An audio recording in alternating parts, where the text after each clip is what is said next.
여러분 영화 좋아하십니까?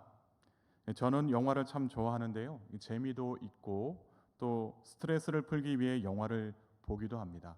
하지만 그것보다도 영화 배우들의 연기를 보는 것이 저에게는 참 기쁨이 됩니다. 제가 좋아하는 배우 중에 황정민 씨가 있는데요. 아마 잘 아실 텐데 이 연기도 참 잘하지만 참 그는 겸손한 마음을 가진 배우다라는 생각이 듭니다.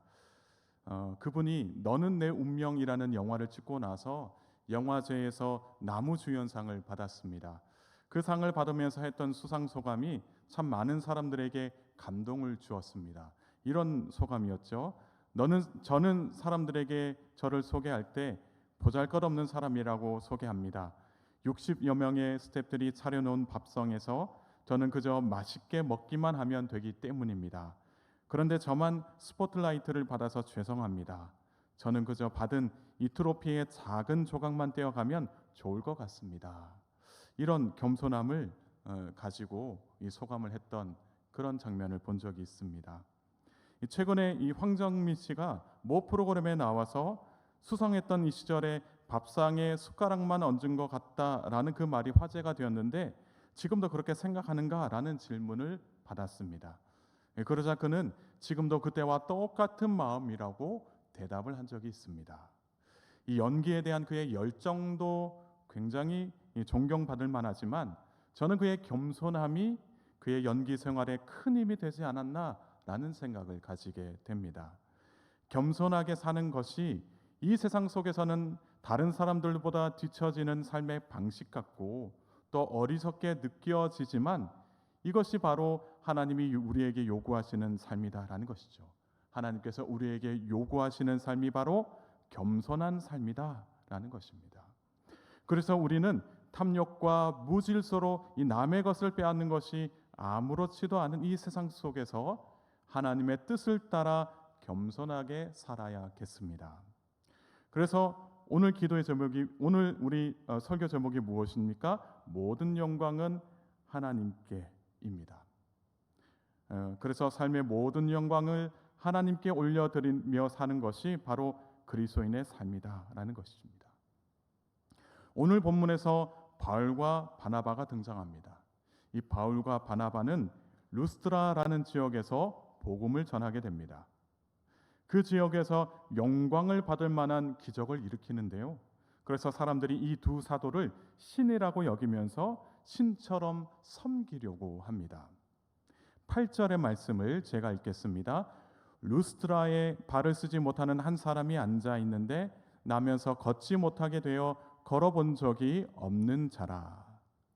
이 사도 바울과 바나바는 1차 전도 여행을 가면서 비시디아, 안디옥, 이고니온 그리고 루스트라라는 곳으로 가게 됩니다.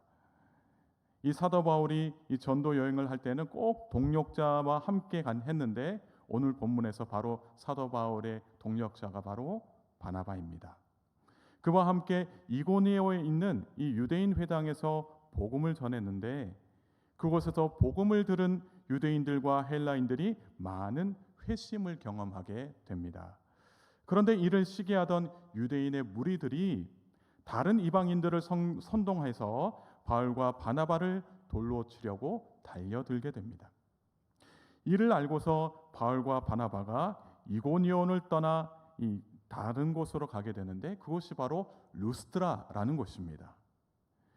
요즘에 이 튀르키예 지역에 리스트라라는 곳이 킬리스트라라는 곳이 바로 루스트라입니다. 바로 이 루스트라에 가서 바울과 바나바는 복음을 전하게 됩니다. 그런데 이렇게 복음을 전할 때에 복음을 듣는 자 중에 발을 쓰지 못하는 사람이 있었다라고 이야기합니다. 성경에서는 그를 가리켜서 태어나면서 걸어본 적이 없는 사람이라고 이야기를 합니다. 그러니까 걸었던 경험도 없고 걷는 것에 대한 희망도 가지지 못했던 그런 인물이었습니다. 그저 가족이나 친구의 도움을 받아서 바깥 생활을 조금 할 수 있었습니다. 그는 할 수 있는 것이라고는 도움을 요청하는 것밖에는 없었습니다. 그런데 그가 그의 삶에 큰 변화를 경험하게 됩니다. 바울이 전하는 복음을 듣고 큰 변화를 경험하게 되는데요. 9절의 말씀을 제가 읽겠습니다. 바울이 말하는 것을 듣거늘 바울이 주목하여 구원받을 만한 믿음이 그에게 있는 것을 보고, 이 바울이 루스드라에 오기 전 마을에서 복음을 전하다가 봉변을 당할 뻔했다라고 말씀을 드렸습니다. 그래서 그곳에서 도망쳐 나왔습니다. 하지만 그것이 복음을 전하는 데 걸림돌이 되지 않았습니다. 그는 주저하지 않고 계속해서 복음을 전했는데, 그 담대하게 전하는 복음을 듣는 사람 중에 태어나면서 걷지 못하는 사람도 있었다는 것이죠. 그가 복음에 집중했습니다. 본문에서는 주목했다라고 이야기하고 있습니다. 아마도 걷지 못하는 사람은 바울이 전하는 복음을 통해서 희망을 얻게 된 것인지도 모릅니다. 유대인이나 헬라인이나 모든 사람들이 예수 그리스도를 믿으면 새롭게 거듭나는 인생이 될 것이라는 그 선포하는 복음을 듣고서 그도 역시 새롭게 태어나기를 간절히 바라면서 그 복음에 집중하고 있었는지도 모릅니다. 복음을 접하기 전까지만 하더라도 그의 삶에는 희망도 기대도 없었습니다. 태어나면서 걷지 못했기 때문에 세상의 그 어떤 의술로는 고칠 수가 없었습니다. 그래서 그의 머릿속에는 삶에 대한 회의적인 생각들로 가득했을 것입니다. 나는 왜 이 모양 이 꼴로 태어났는가? 내가 할 수 있는 일이 무엇일까? 그런 생각을 가지고 있었을 겁니다. 그러나 정상적인 몸을 가지고 있지 않았기 때문에 그는 결코 다른 사람들처럼 생활할 수 있을 것이라는 꿈을 접었습니다. 일찌감치 그 꿈을 접고 그냥 그저 그런 대로 사람들이 도와주는 대로 살고 있었습니다.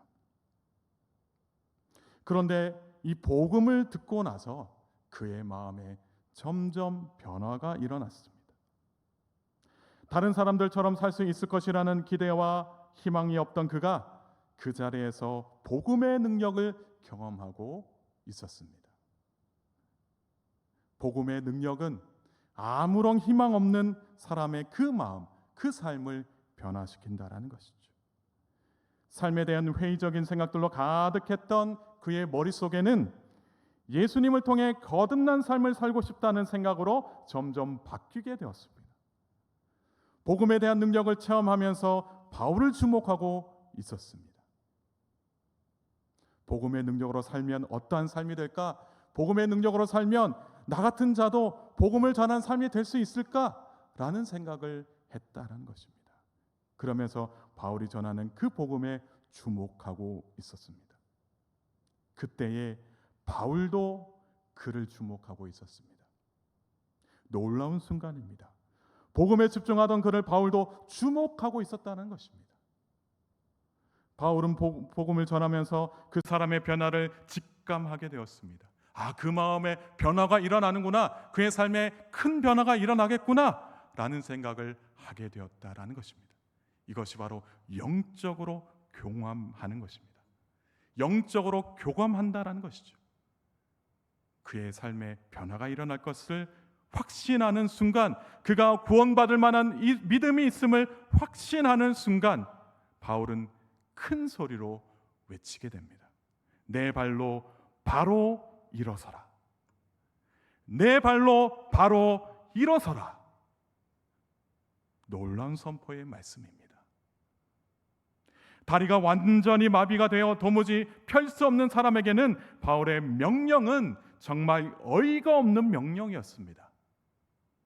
주변 사람들은 그 사람의 속도 모르고 내린 명령처럼 들렸을 겁니다. 아니, 저 사람 왜 그럴까? 그 사람이 서고 싶은 마음이 없어서 서지 못하는가? 다리가 문제가 있어서 서지 못하는 것인데 왜 그런 말을 하는 것일까? 주변의 이웃들은 그렇게 생각했을 것입니다. 그러나 내 발로 바로 일어서라 라고 하는 이 바울의 명령을 듣고서 지금까지 걷지 못했던 그 사람이 즉각적으로 순종했습니다. 그 말씀에 즉각적으로 순종하게 되자 그 안에 기적적인 일들이 일어나게 되었습니다. 바로 걷지 못했던 그 사람이 하나님의 은혜로 말미암아 일어나 걷게 되었습니다. 여기서 일어나 걷다라는 이 단어를 원문에서 찾아보면 뛰어 걷다라는 단어로 쓰였습니다. 뛰어 걷다라는 단어 헬라토를 사용하고 있습니다. 그런데 이 헬라토라는 단어의 원형은요, 솟아오르다, 뛰어오르다라는 의미로도 사용하고 있습니다. 그러니까 일어나라, 일어나 걸으라라는 그 바울의 명령을 듣고서 마치 용수철처럼 튀어오르듯이 그 앉은 자리에서 뛰어오르게 됩니다. 용수철처럼 즉각 뛰어오르더니 그 다음부터는 걷기 시작한 것입니다. 그가 걷는데 아무런 문제가 생기지 않는 것입니다. 복음을 듣고서 이 다리가 치유된 그는 계속해서 주변을 걸어 다녔습니다.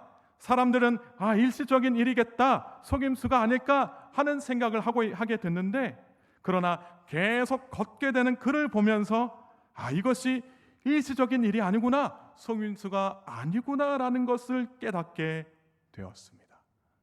그러자 어떤 일이 일어났을까요? 기적을 본 무리들이 소리를 질렀습니다. 11절의 말씀도 제가 읽겠습니다. 무리가 바울이 한 일을 보고 루가오니아 방언으로 소리질러 이르되 신들이 사람의 형상으로 우리 가운데 내려오셨다 하여. 그들이 루가오니아 방언으로 소리를 질렀다라고 이야기합니다. 당연히 그 마을이 루가오니아 지역 안에 있었기 때문에 그 지역 말을 하는 것은 당연한 것이었습니다. 하지만 로마 제국의 지배를 받고 있었기 때문에 타국 사람들과 대화할 때에는 헬라어로 대화를 주고 받았습니다. 그러니까 바울도 복음을 전할 때 만국 공용어인 헬라어를 사용하고 있었다라는 것이죠. 그 때문에 그들이 헬라어로 대화를 주고 받을 수도 있었습니다. 하지만 그들의 눈으로 기적을 보게 되자 자신도 모르게 그 지역 사투리로 소리를 지른 것입니다. 그러면서 신들이 사람의 형상을 하고 우리 마을에 찾아온 것이다 라고 여겼습니다. 당시 헬라 사람들은 신들이 종종 사람의 모습을 하고서 이 사람이 사는 세상에 나타난다라고 여겨왔습니다. 특히나 헬라 신을 모시던 그 지역 사람들은 자신들의 눈앞에서 기적을 일으킨 이 바울과 바나바를 자신들의 신이라고 여겼습니다. 그래서 헬라 문화에서 가장 높은 신이 제우스였는데 그 제우스 신이 바나바라고 여겼습니다. 왜 바울이 아니라 바나바라고 여겼을까요? 이 바나바가 이 외적인 모습을 보면 바울보다 나이가 많이 들었고 또 바울 뒤에서 말없이 서 있었기 때문에 이 바나바를 제우스 신이라고 여겼습니다. 동시에 이 바울을 제우스의 대변인이었던 헤르메스 신이라고 생각했습니다. 왜냐하면 제우스를 대변해서 사람들에게 말을 한다라고 여겨왔기 때문입니다. 그래서 이 바나바를 제우스 신, 또 바울을 이 헤르메스 신이라고 여겼습니다. 그러니까 오해를 하게 된 것이죠. 바울은 복음을 전하고 또 기적을 베풀었는데 그것을 보고서 그것을 전하는 이유는 예수 그리스도를 믿게 하기 위해서 전하는 것이었는데 그들은 다르게 생각했다는 것이죠. 자신들이 지금까지 믿어왔던 대로 받아들였습니다. 그래서 성 밖에 있던 제우스 산당의 제사장이 제물과 화관들을 가지고 찾아오게 되었습니다. 제우스와 헤르메스에게 바치기 위하여, 다시 말해서 바울과 바나를 위한 제물과 화관을 가지고 왔다라는 것이죠. 여러분, 이 바울과 바나바가 고향을 떠나서 굳이 타국에 와서 복음을 전하고 기적을 베풀었던 이유는 사람들에게 영광을 받으려고 한 일이 아니었습니다. 마치 말로 사람들을 현혹시키고 좋은 구경거리를 보여주면서 인기와 명예를 얻기 위해 한 일이 아니었다라는 이야기죠. 그들은 오직 예수 그리스도를 전해야 한다는 그 사명감 때문에 복음을 전했고 기적을 베푼 것이었습니다. 그러나 적지 않은 그리스도인들 중에는요, 하나님의 일을 하면서도 다른 사람에게 인기를 얻으려 하고 명예를 얻으려고 하는 사람들이 종종 있습니다. 물론 하나님의 일을 하면서 다른 사람들에게 칭찬과 박수를 받을 수도 있습니다. 좋은 일입니다. 하지만 이 영광이 나를 향한 것이 아니라 이 일을 하게 하신 하나님을 위한 것임을 기억해야 합니다. 그래서 그 모든 영광을 하나님께 올려드려야 한다라는 것이죠. 그렇지 않으면 우리는 인기와 이 명예의 눈이 멀어서 하나님의 영광을 가로채게 되고, 또 그래서 하나님보다 자신이 높아지려고 한다라는 것입니다. 그래서 우리는 모든 영광은 하나님께 올려드리고 겸손한 그리스도인이 되어야 한다라는 것입니다. 루스드라에 있는 마을 사람들이 바울과 바나바를 신이라고 여기고 제사를 드리려고 했습니다. 그러자 바울과 바나바는 이 일을 듣고서 자신들의 옷을 찢으면서 소리를 질렀습니다. 그렇게 하면 안 됩니다. 그렇게 하면 안 됩니다. 라고 하면서 그들을 말렸던 것입니다. 15절의 말씀을 제가 읽겠습니다. 이르되 여러분이여 어찌하여 이러한 일을 하느냐? 우리도 여러분과 같은 성정을 가진 사람이라. 여러분에게 복음을 전하는 것은 이런 헛된 일을 버리고 천지와 바다와 그 가운데 만물을 지으시고 살아계신 하나님께로 돌아오게 함이라. 아멘. 여러분들에게 인기와 명예를 얻기 위해서 한 일이 아니다라고 이야기를 하면서 15절에서 바울이 두 가지를 이야기합니다. 첫째는 우리도 너희와 같은 사람이다. 너희와 똑같은 사람이다 라고 이야기를 하고, 또 둘째는 우리가 복음을 전하고 기적을 베푸는 이유는 너희를 하나님께로 돌아오게 할 목적이었다라고 복음을 전하는 그 목적을 이야기했습니다. 여러분, 사람이 교만하게 되는 이유는 남들보다 자신이 뛰어나다라는 그런 착각 때문입니다. 가장 큰 교만은 내가 하나님보다 더 뛰어난 존재라고 여기는 것이죠. 성경에 보면 하나님보다 자신이 더 뛰어나다고 여긴 인물이 있습니다. 그는 이스라엘을 노예로 만들었던 애굽의 왕 바로였습니다. 그래서 출애굽기 5장 2절에 이렇게 이야기하고 있습니다. 바로가 이르되 여호와가 누구이기에 내가 그의 목소리를 듣고 이스라엘을 보내겠느냐? 나는 여호와를 알지 못하니 이스라엘을 보내지 아니하리라. 바로가 모세에게 여호와가 누구냐라고 묻습니다. 그리고는 감히 그가 누구이기에 내가 그의 명령을 듣고 이스라엘을 보내야 하겠느냐? 나는 여호와를 알지 못하니 이스라엘을 보내지 않겠다라고 못을 박듯이 말을 합니다. 바로가 여호와 하나님에 대해서 제대로 파악하지 못한 것도 있겠지만, 그가 교만했던 이유는 여호와가 이스라엘의 하나님인 것을 알고서 자신의 노예들이 믿는 그 신을 깔본 것입니다. 하나님을 자기보다 아래에 있는 신이라고 여겼던 것입니다. 이것이 바로 애굽 왕 바로가 교만했던 이유입니다.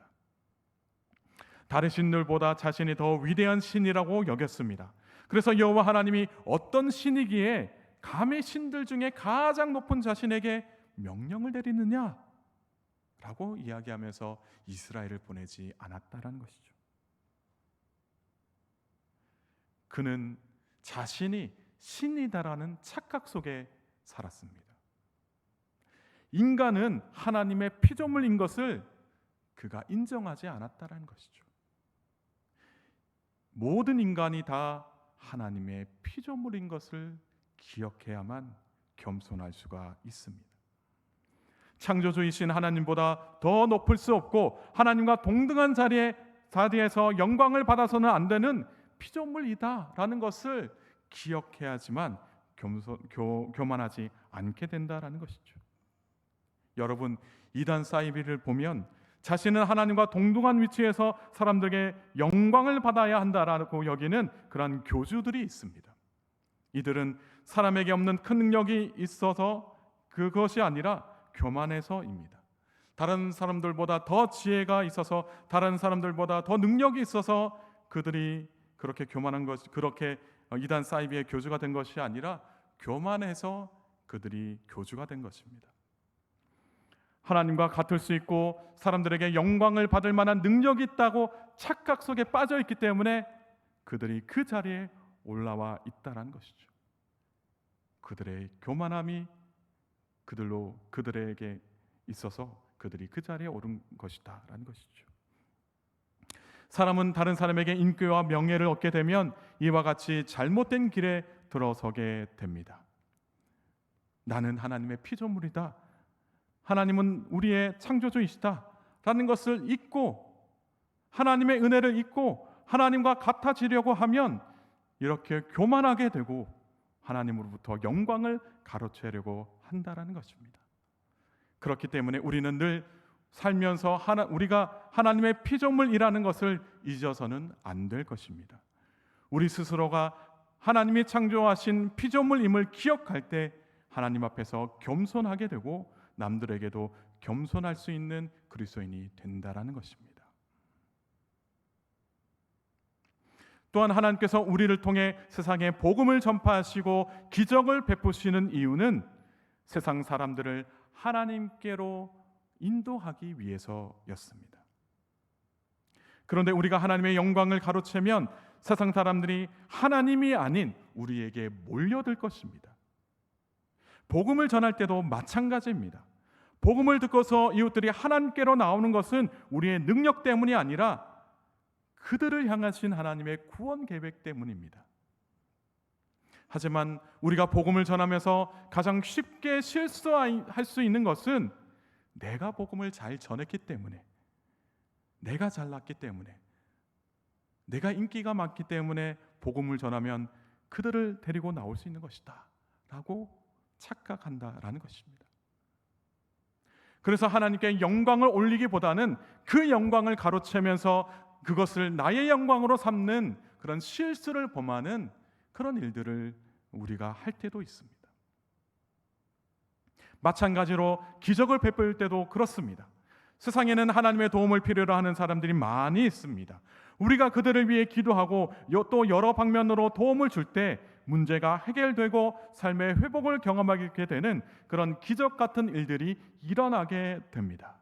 그런데 이러한 기적들이 마치 나 때문에, 나의 능력 때문에 내가 해서 일어난 것처럼 우리가 생각할 때가 있다라는 것입니다. 그런데 여러분, 이러한 마음이 우리 속에 가득하다면 우리는 이러한 마음을 물리쳐야 한다라는 것이죠. 하나님께서 그 사람을 구원하시기 위하여 나를 사용한 것이지 내 능력으로 이 모든 일들을 한 것이 아니기 때문입니다.